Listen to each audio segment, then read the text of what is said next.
Now, the Gary Mckinnon case raises a number of issues, and anybody who looks at this must be sympathetic to someone who suffers from Asperger's syndrome. However, there are court cases pending at the moment, one challenging the Director of Public Prosecution for his judgment, and I think we've got to wait for the outcome of these court cases. These folders were full of images in a proprietary NASA format, or in a format I'd never seen before, no JPEGs or GIFs.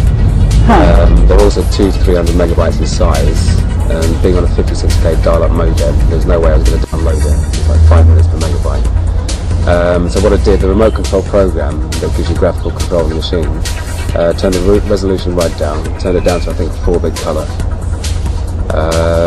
And then on the desktop of the NAS machine, navigated to the folder, double-clicked on the first image. The application launches, the image comes up on the screen, but it's still very, very slow. And what I saw, I was hoping to see exactly what she was describing, saucers and very definite imagery. And what instead I saw was, I assume it was the Earth, which was in sort of shades of grey, but you had the Earth's hemisphere, sitting about 2/3 of the screen. And then halfway between the top of the hemisphere and the bottom of the picture, there was a classic sort of cigar-shaped object, but with a sort of golf ball dome, geodesic domes, above, below, and this side, and through the other side as well, so the left and right as well, and with very slightly flattened cigar ends. No seams, no rivets, no sort of telemetry or antennae or anything like that, and it looked, I just had a feeling of not being man-made. There was none of the sort of signs of man. So in essence, it was a craft, is what you're saying? Yeah, yeah. Mr. President, Tom Bradby, ITV News. Quite a lot of people in the UK feel that your determination as a country to continue to push for the extradition of computer hacker and Asperger's sufferer Gary Mckinnon is disproportionate and somewhat harsh. Do you think it is time now to consider some leniency in this case? And Prime Minister, you've expressed very strong views on this matter, suggesting that Mr. Mckinnon shouldn't be extradited. Your Deputy Prime Minister has expressed even stronger views. Did you discuss that with the President today? And if not, would now be a good moment to share your views with us once again? Shall I go? Please, go ahead. Can you tell me what else you found? Because I know that you have something, have some information in regard to non-terrestrial officers. Is that right? Yeah. There was an Excel spreadsheet, and the title was non-terrestrial officers. Then it had names, ranks. Wasn't a long list. Didn't even fill the whole screen, I think. Well, could you just generally say how many?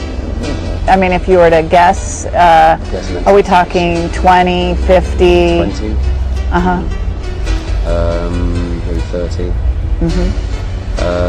Did you notice if they were male or female by chance? There's a discussion going on between the British and the Americans about this, and I don't want to prejudice those discussions. We completely understand that Gary Mckinnon stands accused of a very important and significant crime in terms of hacking into vital databases, and nobody denies that that is an important crime that has to be considered.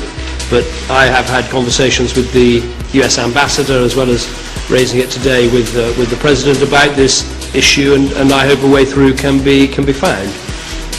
Well, one of the things that David and I discussed was the increasing challenge that we're going to face as a consequence of the internet, and the need for us to cooperate extensively on issues of cybersecurity.